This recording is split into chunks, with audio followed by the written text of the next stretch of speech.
வணக்கம். எல்லாமே எப்படி இருக்கீங்க? நல்லா இருக்கீங்களா? இந்த வீடியோவில் என்ன பார்க்க போகிறீங்கன்னா, செந்தூரப்பூ மரமும் பூவும் தான் பார்க்க போகிறீங்க. வீடியோ எண்டு வரைக்கும் பாருங்கள், ஸ்கிப் பண்ணாமல் பாருங்கள்.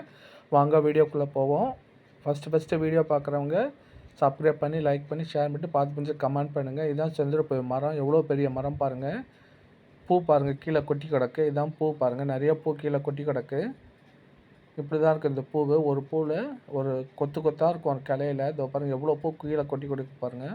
ஒரு பூவே நல்லா பெருசாக இருக்கும் பாருங்கள். இதுதான் செந்தூரப்பூ. பார்க்காதவங்க பார்த்துக்கோங்க.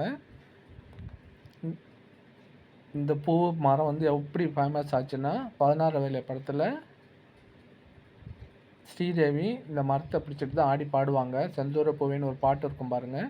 ஜானகி அம்மா பாடியிருப்பாங்க. ஸ்ரீதேவி அவங்க வாய்ஸ் கொடுத்துருப்பாங்க, டான்ஸ் ஆடியிருப்பாங்க. அந்த மரம் பூ இது தான் செந்தூரப்பூவே.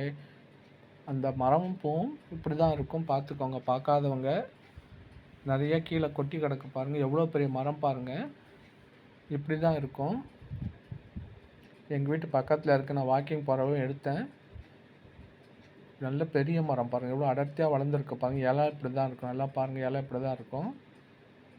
இந்த வீடியோ எப்படி இருக்குன்னு மறக்காமல் கமெண்டில் சொல்லுங்கள்.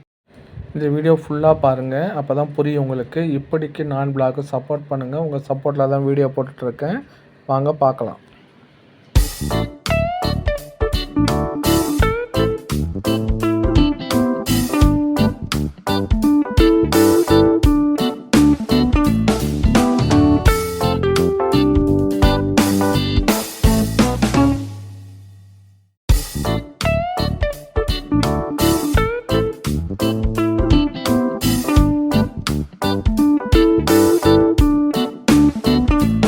மக்களே, இவ்வளோ நேரம் பொறுமையாக வீடியோ பார்த்துக்கு ரொம்ப ரொம்ப நன்றி. வீடியோ பிடிச்சிருந்தால் இப்படிக்கு நான் விளாக் சப்போர்ட் பண்ணுங்கள், சப்ஸ்கிரைப் பண்ணுங்கள், லைக் பண்ணுங்கள், ஷேர் பண்ணுங்கள். தேங்க்யூ ஃபார் வாட்சிங். Bye bye friends.